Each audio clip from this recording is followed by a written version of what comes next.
हिंदी विभाग के हिंदी अध्यापक श्री मुकेश गोकुल सिंह राजपूत द्वारा निर्मित यूट्यूब चैनल में सभी छात्रों को और मेरे हिंदी अध्यापक वृंद को और साथ ही साथ अन्य सभी अध्यापक वृंद को नमस्ते, मंगलमय शुभकामनाएं।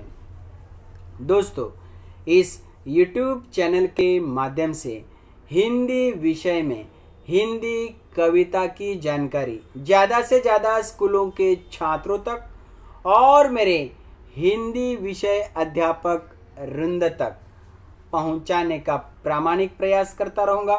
तो दोस्तों, इस YouTube चैनल को देखने वाले सुनने वाले मेरे सभी छात्रों को, मेरे हिंदी विषय अध्यापक वृंद को और अन्य सभी अध्यापक वृंद को ज़रूर कहना चाहूँगा कि इस YouTube चैनल को लाइक करें, अपने दोस्तों के साथ शेयर करें और हाँ दोस्तों, इस YouTube चैनल को सब्सक्राइब जरूर करें।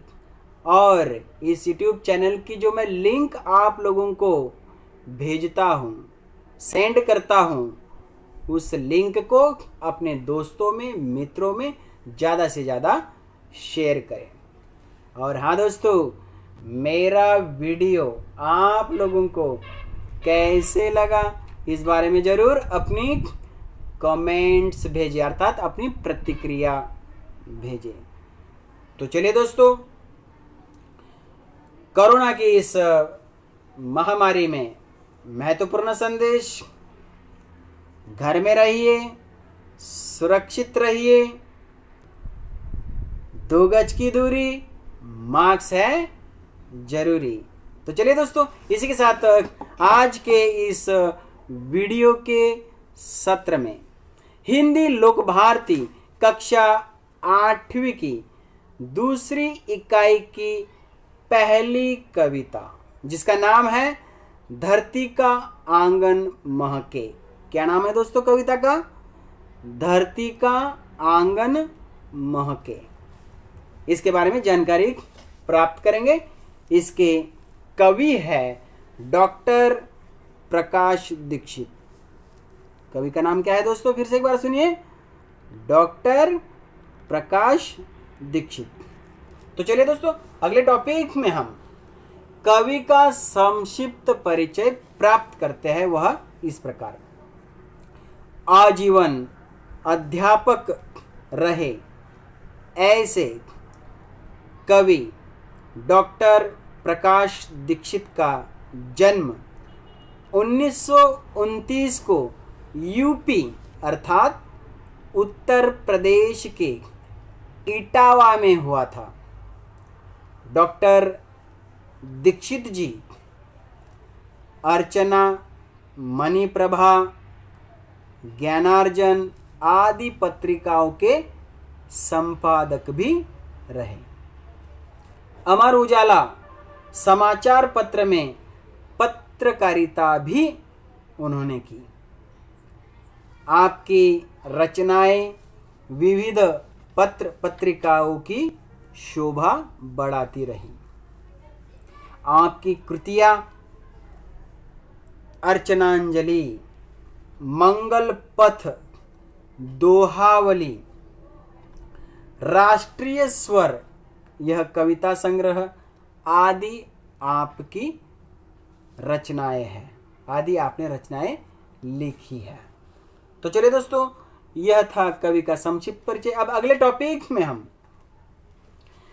कविता, यह जो पद्य है उससे संबंधित प्रस्तावना, यह जिसे हम कहते हैं विषय प्रवेश, उसको समझने का प्रयास करते हैं। वह इस प्रकार: प्रस्तुत कविता धरती का आंगन महके डॉक्टर प्रकाश दीक्षित द्वारा लिखित कविता है। कविता में कर्म, ज्ञान और विज्ञान की महत्ता स्थापित की है। आपका कहना है कि हम ज्ञान विज्ञान के बल पर भले ही आसमान को नाप ले, परंतु विनाशक शशास्त्र से मानवता को बचाना भी आवश्यक है। यह तभी संभव होगा जब समाज में सदाचार, स्नेह बढ़ेगा। यही महत्वपूर्ण संदेश धरती का आंगन महके इस कविता में कवि डॉक्टर प्रकाश दीक्षित जी ने दिया है। तो चलिए दोस्तों, अगले टॉपिक में हम प्रस्तुत कविता धरती का आंगन महके की पंक्तियों का मुखर वाचन करते हुए उसमें आए हुए कठिन शब्द के अर्थ को समझते हैं और साथ ही साथ कविता के पंक्तियों का भावार्थ अर्थात सरल अर्थ को समझते हैं। हिंदी सुलभ भारती कक्षा 8वीं की दूसरी इकाई की पहली कविता, जिसका नाम है धरती का आंगन महके, डॉक्टर प्रकाश दीक्षित द्वारा लिखित कविता का शुभारंभ करते हैं दोस्तों। तो चलिए, यदि आप लोग कक्षा 8वीं की हिंदी सुलभ भारती कक्षा 8वीं की किताब साथ में लेकर बैठते हैं तो और भी अच्छी बात है। उसमें आप पाठ्य पुस्तक पृष्ठ क्रमांक 25 निकाल के रखिए। पाठ्य पुस्तक पृष्ठ क्रमांक 25 के ऊपर दोस्तों पंक्ति है, पहली पंक्ति देखिए, धरती का आंगन। इस पंक्ति से लेकर तो श्रृंगार हो, इस पंक्ति तक का सबसे पहले हम मुखर वाचन सुनते हैं, वह इस प्रकार। धरती का आंगन महके कर्म ज्ञान विज्ञान से, धरती का आंगन महके कर्म ज्ञान विज्ञान से, ऐसी सरिता करो प्रवाहित खिले खेत सब धान से, ऐसी सरिता करो प्रवाहित खिले खेत सब धान से। अभिलाषाए नित मुस्काए आशाओं की छाह में, अभिलाषाए नित मुस्काए आशाओं की छाह में, पैरों की गति बंधी हुई हो विश्वासों की राह में, पैरों की गति बंधी हुई हो विश्वासों की राह में। शिल्प कला कुमुदों की माला वक्षस्थल का हार हो, शिल्प कला कुमुदों की माला वक्षस्थल का हार हो, फूल फूलों से हरी भरी इस धरती का श्रृंगार हो, फूल फलों से हरी भरी इस धरती का श्रृंगार हो, फूल फलों से हरी भरी इस धरती का श्रृंगार हो। तो दोस्तों, यह था मुखर वाचन। अब अगले टॉपिक में हम यह जो पंक्तियां है धरती का आंगन, तो दोस्तों यह जो पंक्तियां है धरती का आंगन महके, इस पंक्ति से लेकर तो धरती का श्रृंगार हो, श्रृंगार हो, इस पंक्ति तक जो कठिन शब्द आए हुए हैं पहले उसे समझ लेते हैं, फिर उसके बाद भावार्थ को समझेंगे। तो चलिए, कठिन शब्द इस प्रकार। धरती मतलब पृथ्वी, अपनी धरती माता। आंगन मतलब खुला भाग, जैसे कि दोस्तों हमारा घर होता है ना, घर के आगे जो खुला भाग होता है उसे आंगन कहते हैं ना। हाँ, तो आंगन मतलब खुला भाग। कर्म मतलब प्रत्यक्ष कार्य। विज्ञान मतलब कसौटी पर खरा उतरने वाला ज्ञान। सरिता मतलब नदी। प्रवाहित मतलब बहता हुआ। धान मतलब अनाज, अभिलाषा मतलब इच्छा, नित मतलब हमेशा, नियमित, मुस्काना मतलब हंसना, जैसे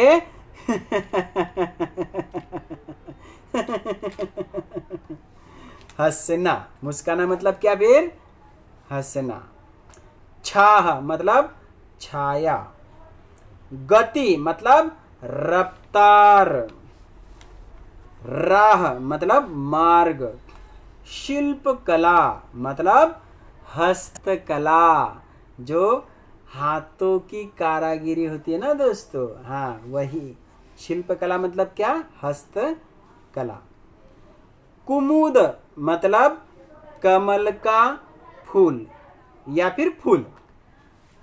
माला मतलब हार, जैसे कि ईश्वर को हम फूलों की माला चढ़ाते हैं ना, हाँ वही माला मतलब हार। वक्षस्थल मतलब छाती, सीना। तो चलिए दोस्तों, ये थे कठिन शब्द और उसके अर्थ जो हमने समझ लिए। अब यहाँ पर जो ये पंक्तियां है, धरती का आंगन महके, इस पंक्ति से लेकर तो श्रृंगार हो, यहाँ तक का सरल अर्थ अर्थात भावार्थ को समझते हैं वह इस प्रकार। प्रस्तुत कविता धरती का आंगन महके। इस कविता में कवि डॉक्टर प्रकाश दीक्षित जी कहते हैं कि संपूर्ण धरती अर्थात पृथ्वी का आंगन कर्म ज्ञान, कर्म ज्ञान मतलब प्रत्यक्ष कार्य रूपी ज्ञान, और विज्ञान मतलब कसौटी पर खरा उतरने वाला ज्ञान से महके अर्थात सुगंधित रहे। आज विज्ञान का बोलबाला है। विज्ञान के खोज का, प्रगति का लाभ धरती वासियों को मिले, जिससे हमारे धरती माता का आंगन अर्थात खुला भाग महके, सुगंधित हो। इतना ही नहीं तो ऐसी सरिता मतलब नदी बहा दीजिए अर्थात प्रवाहित कर दीजिए, जिसके जल से प्रत्येक खेत खिल उठे और बड़ी मात्रा में धान अर्थात अनाज उत्पन्न कर सके। कभी आगे कहते हैं, धरती का पुत्र मनुष्य आशाओं की छाह में मतलब छाया में जो भी अभिलाषा करे अर्थात जो भी उसकी इच्छा हो वह पूरी हो, जिससे वह नित मुस्काए मतलब हमेशा हंसते रहे। कैसे? ऐसे हमेशा हंसता रहे। लेकिन ऐसे समय मनुष्य की पैरों की गति अर्थात रफ्तार बंधी रहे और विश्वासों के राह पर मतलब मार्ग पर वह चले अर्थात हमेशा विश्वास पात्र, विश्वसनीय बना रहे। दोस्तों आगे कवि कहते हैं, मनुष्य विविध शिल्प कला अर्थात हस्त कौशल्य को अपनाए। मनुष्य विविध शिल्प कला अर्थात हस्त कौशल्य को अपनाए, जिससे उनका विकास हो। जैसे कि दोस्तों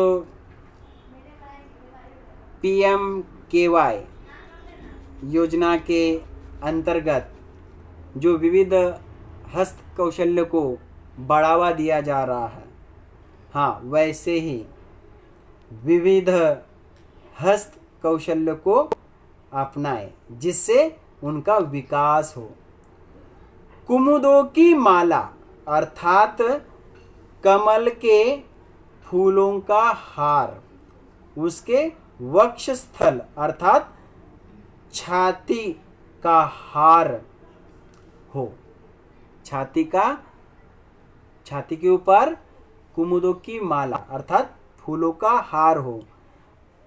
कमल के फूलों का मानो हार उसके वक्षस्थल पर हो। इसी के साथ फूलों से फलों से हरी भरी, इसी के साथ फूलों से फलों से हरा भरा श्रृंगार हमारे धरती माता का हो।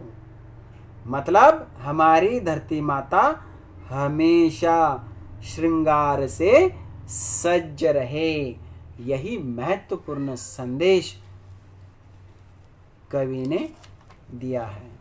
तो चलिए दोस्तों, अगले टॉपिक में हम पाठ्यपुस्तक पृष्ठ क्रमांक 25 के ऊपर जो पंक्ति है चंद्रलोक या मंगल ग्रह, इस पंक्ति से लेकर जयगान से इस पंक्ति तक का पहले मुखर वाचन सुनते हैं। वह इस प्रकार, चंद्रलोक या मंगल ग्रह पर चढ़े किसी की, चंद्रलोक या मंगल ग्रह पर चढ़े किसी भी यान से, चंद्रलोक या मंगल ग्रह पर चढ़े किसी भी यान से, किंतु न हो संबंध विनाशक अश्रों का इंसान से, किंतु न हो संबंध विनाशक अश्रों का इंसान से।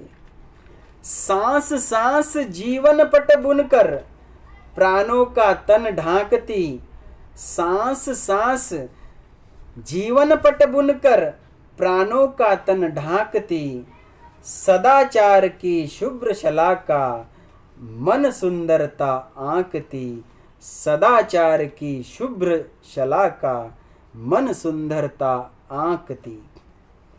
प्रतिभा का पैमाना मेधा की ऊंचाई नापता, प्रतिभा का पैमाना मेधा की ऊंचाई नापता, मानवता का मीटर बन मन की गहराई मापता, मानवता का मीटर बन मन की गहराई मापता। आत्मा को आवृत्त कर दे स्नेह प्रभा परिधान से, आत्मा को आवृत्त कर दे स्नेह प्रभा परिधान से, करे अर्चना हम सब मिलकर वसुधा के जयगान से, करे अर्चना हम सब मिलकर वसुधा के जयगान से, वसुधा के जयगान से। तो दोस्तों, यह था मुखर वाचन। अब यह जो पंक्तियां है चंद्रलोक या मंगल ग्रह, इस पंक्ति से लेकर तो जयगान से, इस पंक्ति में आए हुए कठिन शब्द के अर्थ को पहले समझ लेते हैं। वह इस प्रकार, चंद्रलोक मतलब उपग्रह चंद्र या धरती का उपग्रह चंदा। मंगल ग्रह मतलब सूर्य कुल का एक ग्रह। दोस्तों, चंद्र भी सूर्य कुल का ही पृथ्वी का उपग्रह है, वैसे ही मंगल ग्रह सूर्य कुल का एक ग्रह है। यान मतलब जहाज या सवारी, या ग्रहों पर जाने के लिए उपयोगी जहाज या सवारी। विनाशक मतलब विनाश करने वाला। अश्र मतलब शस्त्र। इंसान मतलब मनुष्य। सांस मतलब नाक से ली गई प्राण वायु, जिस पर ही मनुष्य का जीवन चल रहा है दोस्तों। सांस यदि रुक गई तो समझ लीजिए, हाँ, तो सांस का मतलब नाक से ली गई प्राणवायु। तन मतलब शरीर। सदाचार मतलब अच्छा आचरण। शुभ्र मतलब उज्जवल। शलाका मतलब सलाई। आंकना मतलब अंदाजा लगाना या फिर मूल्य बताना। पैमाना मतलब नाप या फिर माप तौल। मेधा मतलब बुद्धि। नापता मतलब मापदंड। मापता मतलब मापदंड। आवृत्त मतलब ढका हुआ या लौटाया हुआ। स्नेह मतलब प्रेम। परिधान मतलब वस्त्र। अर्चना मतलब पूजा करना या फिर पूजा करते समय प्रार्थना करते हैं ना, हाँ वही। वसुधा मतलब धरती या फिर अवनी या फिर धरा। जयगान मतलब गीत गाना या जय जयकार करना। तो दोस्तों, इन पंक्तियों में आए हुए कठिन शब्द के अर्थ को हमने समझ लिया। अब अगले टॉपिक में हम जो ये पंक्तियां है, चंद्रलोक या मंगल ग्रह, इस पंक्ति से लेकर तो जयगान से इस पंक्ति तक का सरल अर्थ मतलब भावार्थ को समझ लेते हैं। वह इस प्रकार। प्रस्तुत कविता धरती का आंगन महके में कवि डॉक्टर प्रकाश दीक्षित जी कहते हैं कि विज्ञान हमेशा प्रगति पथ पर रहे, आगे बढ़ता रहे। मनुष्य विज्ञान की सहायता से हमेशा कुछ न कुछ बनाता रहे, नवनिर्माण करता रहे। मनुष्य ने बनाए अपने अंतरिक्ष यान मतलब जहाज सवारी से चंद्रलोक अर्थात चंद्र ग्रह और मंगल ग्रह जो सूर्यकुल में धरती का उपग्रह चंदा है और मंगल ग्रह पर सफलतापूर्वक पहुंचे। लेकिन सूर्य कुल में धरती का उपग्रह चंदा है और मंगल ग्रह पर सफलतापूर्वक पहुंचे, लेकिन इंसान अर्थात मनुष्य विज्ञान के नित नए खोज का प्रयोग उपयोग विनाशक मतलब विनाश करने वाले अस्त्रों के अर्थात शस्त्रों के निर्माण के लिए न करे। दोस्तों, सांस सांस अर्थात नाक से ली गई प्राण वायु से जीवन पट जिंदगी बुनकर प्राण रूपी तन अर्थात शरीर को ढांकना है। मनुष्य का जीवन सदाचार अर्थात अच्छे आचरण से पूर्ण हो। अच्छे आचरण की शुभ्र शलाका अर्थात उज्जवल सलाई।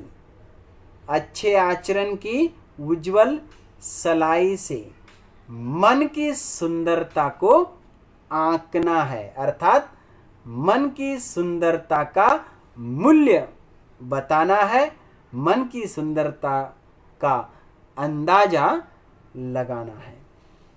दोस्तों, कवि आगे कहते हैं कि हमारी प्रतिभा का पैमाना मतलब नाप या मापतोल, हमारी प्रतिभा का नाप या मापतोल, मापदंड हमारी मेधा अर्थात बुद्धि की ऊंचाई को नापता है।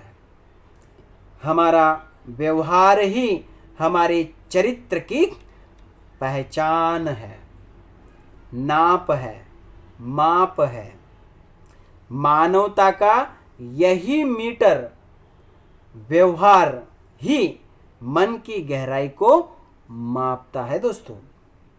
कभी आगे कहते हैं, सभी मनुष्य आत्मा को स्नेह अर्थात प्रेम रूपी परिधान मतलब वस्त्र से आवृत कर देना है, ढक देना है, सजा देना है दोस्तों, अर्थात सबके प्रति प्रेम पूर्ण व्यवहार करना है।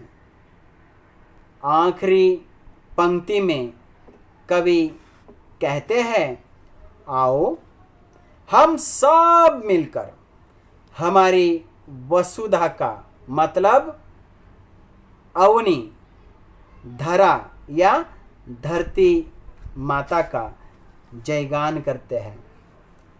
फिर से दोस्तों सुनिए, आखिरी पंक्ति में कवि कहते हैं, आओ हम सब भारतवासी मिलकर हमारी वसुधा का मतलब हमारी अवनी का, धरा का या धरती माता का जयगान करते हैं। मंगलमय गीत गाते हुए धरती माता की अर्चना करते हुए पूजा करते हैं, जय जयकार करते हैं, जय जयकार करते हैं, जय जयकार करते हुए पूजा करते हैं। यही महत्वपूर्ण संदेश धरती का आंगन महके इस कविता में डॉक्टर प्रकाश दीक्षित जी ने हम लोगों को यह महत्वपूर्ण संदेश दिया है दोस्तों। तो दोस्तों यहाँ पर यह कविता संपन्न होती है। मुझे उम्मीद है दोस्तों यह कविता आप लोगों को समझ में आई होंगी, पसंद भी आई होंगी। लेकिन दोस्तों इस कविता को और भी अच्छे ढंग से समझना है आप लोगों को, तो क्या करेंगे, इस वीडियो को, इस कविता के वीडियो को बार बार सुनेंगे, समझेंगे। इस कविता में आए हुए कठिन शब्द के जो अर्थ है उसका लेखन अपने नोटबुक में कर लेंगे, तो यह कविता और भी अच्छे ढंग से आप लोगों को समझ में आ जाएगी। और साथ ही साथ दोस्तों यह कविता सुनने के बाद, समझने के बाद इस पर जो स्वाध्याय है, कृति पत्र जो है कविता के पीछे दिए हुए, वह भी अपने नोटबुक में लेखन करके रखेंगे। तो चलिए दोस्तों अगले वीडियो का इंतज़ार करें, ताकि ये दूसरे सत्र की दूसरी इकाई की पहली कविता हुई है। अब अगले सत्र में जितने भी पाठ है, कविता है, वह आप लोगों तक पहुंचाने का प्रयास करते रहेंगे। इसलिए आप अगले वीडियो का ज़रूर इंतज़ार कीजिए। तब तक अपना ख्याल रखिए। कोरोना के इस महामारी में घर में रहिए, सुरक्षित रहिए, 2 गज की दूरी, मास्क है जरूरी, यह महत्वपूर्ण संदेश, इसका आप भी पालन करें और अपने मित्रों तक भी यह संदेश जरूर पहुंचाए, ताकि हम कोरोना के इस लड़ाई में जीत सकेंगे, कोरोना पर विजय प्राप्त कर सकेंगे। तो चलिए दोस्तों जाते जाते फिर से एक बार मेरे सभी छात्रों को और हिंदी विषय पढ़ाने वाले मेरे सभी हिंदी अध्यापक वृंद को और साथ ही साथ अन्य सभी अध्यापक वृंद को नमस्ते, मंगलमय, शुभकामनाएं।